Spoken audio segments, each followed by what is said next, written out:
Hello students, welcome back to my YouTube channel Chemistry by निशा बेनीवाल। हम पढ़ रहे थे क्लास 10th का फर्स्ट चैप्टर जो कि मैंने पिछले 3 पार्ट्स में कवर कर दिया है। अब हम नेक्स्ट चैप्टर की ओर चलते हैं जो कि है हमारा एसिड्स, बेसिस एंड साल्ट्स। हम एसिड से स्टार्ट करते हैं। What are acids? एसिड क्या होता है? Acid are the chemical acids are chemical substances that release H plus ion when dissolved in water. Acid chemical substances जो H प्लस आयन देते हैं जब हम उसको वाटर में डिसॉल्व करते हैं। तो ये तो हमारी होगी डेफिनेशन। अब हम इसकी फिजिकल प्रॉपर्टीज के बारे में देखते हैं कि एसिड की प्रॉपर्टीज क्या क्या होती हैं। सबसे पहले हम देखते हैं उसका टेस्ट कैसा होता है। तो एसिड होती है, उसका टेस्ट होता है श्योर। श्योर मतलब खट्टा।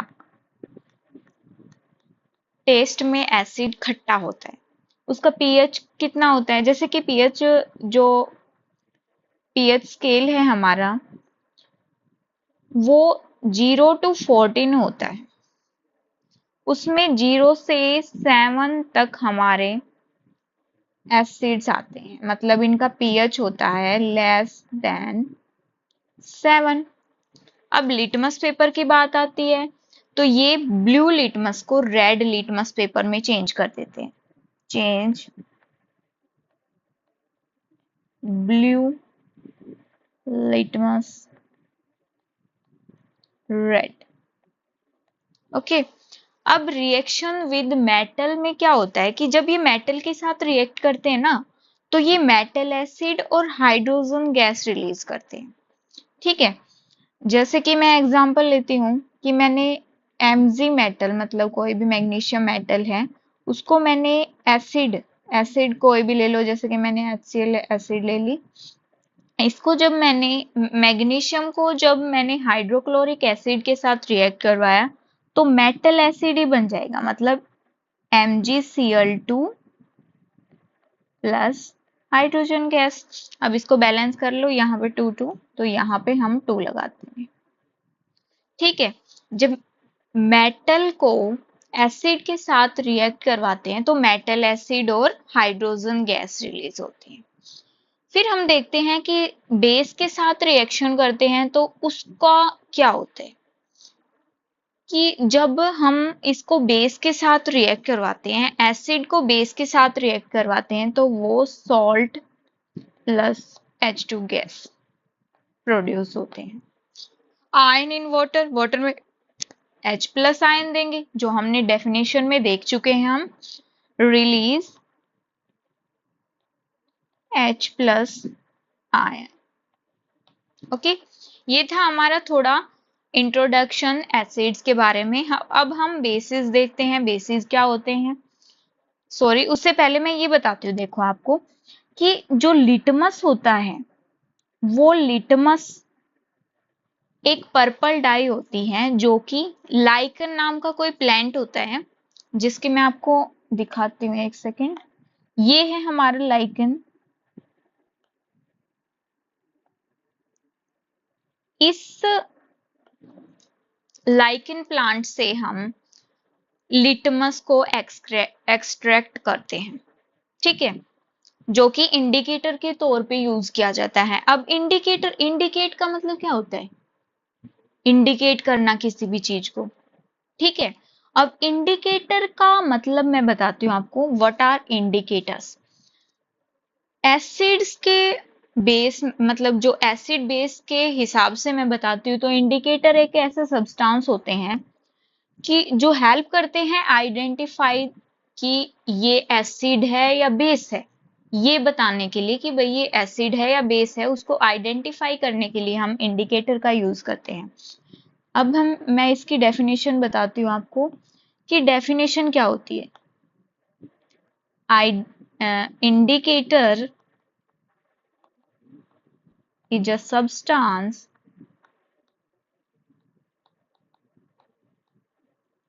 that helps us to identify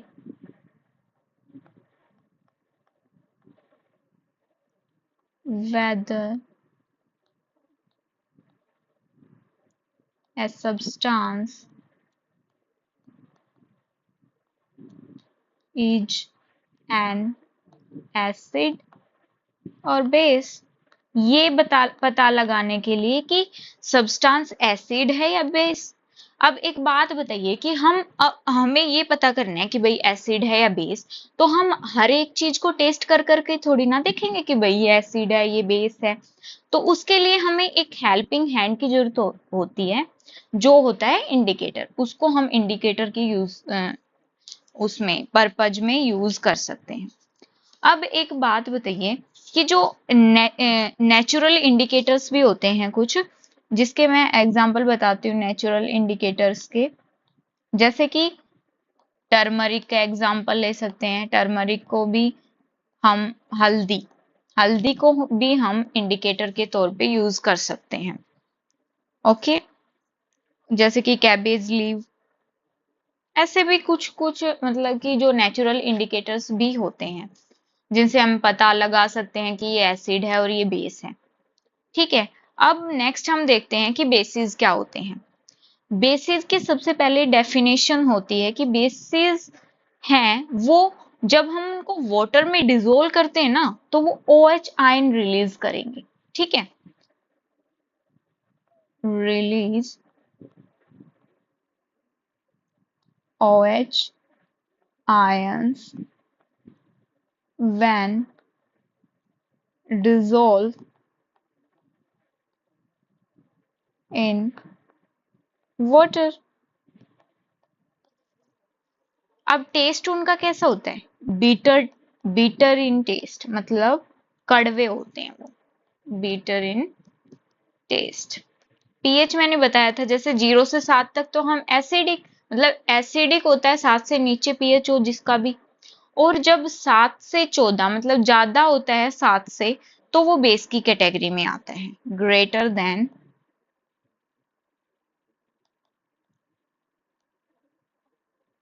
7।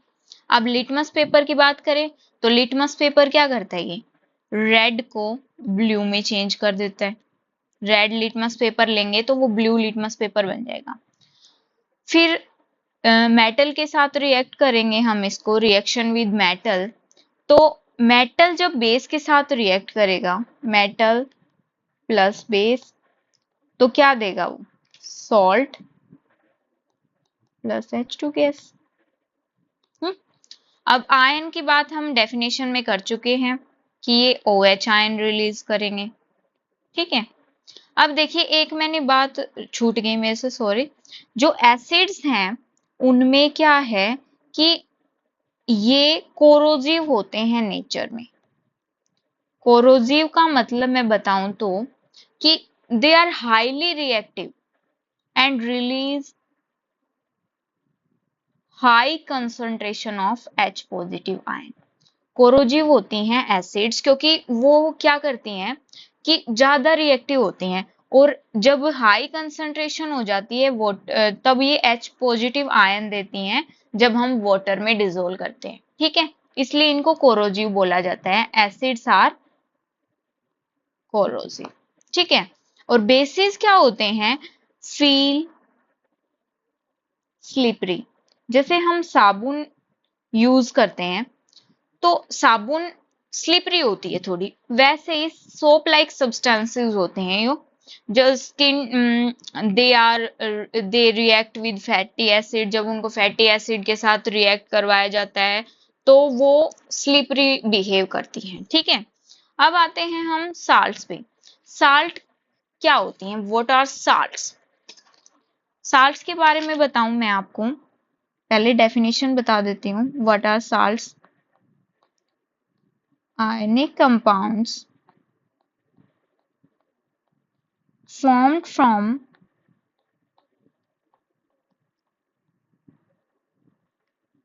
Neutralisation. Neutralisation का मतलब भी बताऊंगी। Reaction between an acid and base consisting of positively charged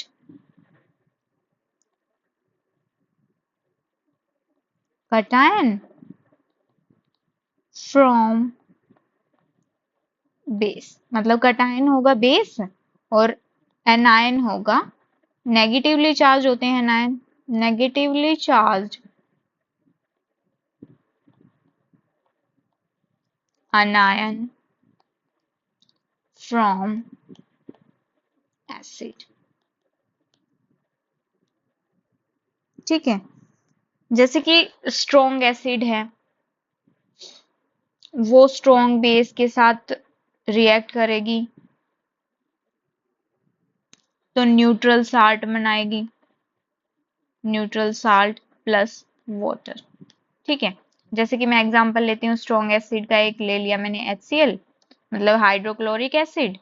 और बेस का स्ट्रॉन्ग बेस कौन सा ले लेते हैं हम? स्ट्रॉन्ग बेस है हमारा सोडियम हाइड्रोक्साइड। उससे क्या बनेगा? NaCl, साल्ट बन जाएगा, नेचुरल साल्ट। मतलब जिसको जो हम खाने में यूज करते हैं, नेचुरल साल्ट, नमक वो वाला। ठीक है, ये है हमारा एसिड्स के एग्जाम्पल। अब प्रॉपर्टीज डिस्कस करते हैं। प्रॉपर्टीज क्या क्या होती हैं साल्ट्स की? प्रॉपर्टीज में ये होती हैं, हार्ड होती हैं, hard crystalline solid that are typically soluble in water, water में सॉल्युबल होती हैं, having high melting point due to strong ionic bond, high melting point due to ionic bond. अब आपको आयनिक बॉन्ड बताती हूँ क्या होते हैं। आयनिक बॉन्ड होते हैं, जैसे कि मैंने NaCl लिया है, Na के पास 1 इलेक्ट्रॉन, इसके ऊपर 7 होते हैं, तो ये 1 है इसका। इसका जो ये एक इलेक्ट्रॉन है, ये इसके साथ बॉन्ड बनाएगा, तो इसके भी 2 पूरे हो जाएंगे, इसका तो डुप्लेट पूरा हो जाएगा और इसका ऑक्टेट पूरा हो जाएगा। तो ये दोनों आपस में जो शेयरिंग कर रहे हैं उसको हम आयनिक बॉन्ड बोलते हैं, बॉन्ड बना रहे हैं उसको हम आयनिक बॉन्ड बोलेंगे। ये होता है आयनिक बॉन्ड। ये स्ट्रॉन्ग आयनिक बॉन्ड की वजह से इनका हाई मेल्टिंग पॉइंट होते हैं और ये इलेक्ट्रिसिटी कंडक्ट करते हैं, कंडक्ट इलेक्ट्रिसिटी। ठीक है, और जो ये जो एसिड और बेसिस होते हैं ना, वो भी सॉल्यूशन में इलेक्ट्रिसिटी कंडक्ट करते हैं, मतलब दोनों एसिड भी और बेस भी। ठीक है, अब हम देखते हैं ऑल्फैक्टरी इंडिकेटर्स क्या होते हैं। ऑल्फैक्टरी इंडिकेटर्स, जैसे इंडिकेटर तो मैंने बता दिया, जैसे कि कोई भी आइडेंटिफाई करने के लिए कि ये सब्सटेंस एसिड है या बेस, उसमें यूज होता है। तो ऑल्फैक्टरी इंडिकेटर्स हमारे होते हैं, वो क्या होते हैं? जो स्मेल से, जो एसिड और बेस में मिलके उनकी स्मेल से पता चल सकता है कि भाई ये एसिड है या बेस। जैसे कि मैं पहले डेफिनेशन बताती हूँ। These are the substances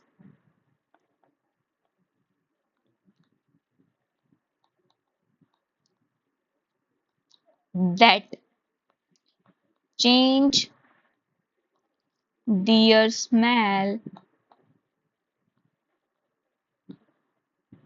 in acid। ठीक है, अब देखो वर्क कैसे करते हैं। मान लीजिए मैं पहले एग्जांपल बताती हूँ इसका। एग्जांपल ले लिया मैंने वेनिला, वेनिला एसेंस का एग्जांपल ले ली मैंने। एक मैंने ले लिया, पहले हमने वेनिला एसेंस का एग्जाम्पल ले लिया, फिर मैं लेती हूँ अनियन का एग्जाम्पल, फिर मैं लेती हूँ एक क्लोव ऑयल। तो देखिए जब हम ये वेनिला एसेंस है, जब ये एसिडिक सॉल्यूशन में होगा, एसिडिक सॉल्यूशन में और बेसिक सॉल्यूशन में, ये तीनों जब एसिडिक सॉल्यूशन में होंगे तो ये रिमेन सेम, मतलब जैसे कि अनियन है उसकी शार्प स्मेल होती है, तो एसिड में तो होगी उसकी शार्प स्मेल, ठीक है, और बेस में होगा, लूज कर देंगे अपनी, लूजेस इट्स स्मेल। मान लीजिए प्याज होता है उसमें शार्प स्मेल आती है, वो एसिडिक सॉल्यूशन में तो क्या होगा, sharp smell remain same, but जब हम उसको बेसिक सॉल्यूशन में डालेंगे तो वो अपनी स्मेल को लूज कर देगा, ठीक है। अब ये वर्क कैसे करते हैं, हाउ दे वर्क। एसिड में क्या होता है, जो स्मेल ऑफ इंडिकेटर है वो रिमेन अनचेंज्ड, और बेस में क्या होता है कि जैसे कि हमने NaOH मतलब बेस है कोई सोडियम हाइड्रोक्साइड, उसमें जब हम वेनिला एसेंस को ऐड करते हैं एसिड बेसिक सॉल्यूशन में, तो उसकी जो स्मेल है वो डिसअपियर ही हो जाती है, मतलब उसकी कोई स्मेल ही नहीं आती फिर, ठीक है। और जब एसिडिक सॉल्यूशन में रहता है तो उसकी क्या होती है, प्लीजेंट स्मेल आती है, ठीक है। ये थे हमारे सारे ऑल्फैक्टरी इंडिकेटर्स, ठीक है। अब मैं देखती हूँ कि एसिड और बेस जब रिएक्ट करते हैं मेटल के साथ तब क्या करते हैं, when acid and base react with metal gives salt and H2 gas. अब मैं पहले एसिड का एग्जांपल लेती हूँ, जब एसिड मेटल के साथ रिएक्ट करती है तो क्या होता है, एसिड मैंने ले लिया H2SO4 मतलब सल्फ्यूरिक एसिड, जब मैं रिएक्ट करवाती हूँ जिंक मेटल है कोई, ठीक है, फिर ये एक्वस सॉल्यूशन है और ये क्या बनाएगा, ZnSO4 प्लस H2 गैस, मतलब ये क्या है, साल्ट, ठीक है।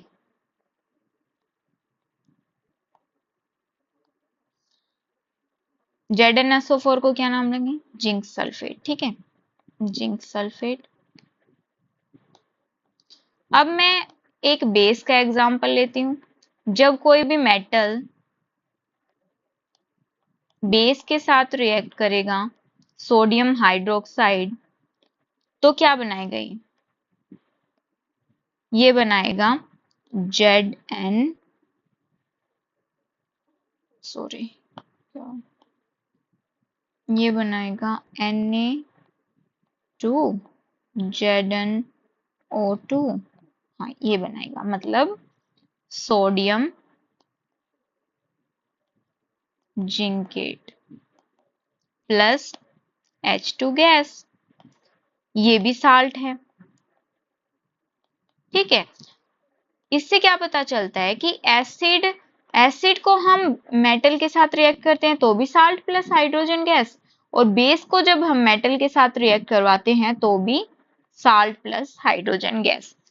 अब मैं एक बात बताना भूल गई कि मैंने यहाँ पे बताया था कि न्यूट्रलाइजेशन रिएक्शंस क्या होती हैं, तो न्यूट्रलाइजेशन रिएक्शंस होती हैं जब एसिड और बेस मिलकर सॉल्ट बनाते हैं, एसिड प्लस बेस मिलकर साल्ट बनाते हैं, सॉल्ट, तो उसको हम बोलते हैं न्यूट्रलाइजेशन रिएक्शन।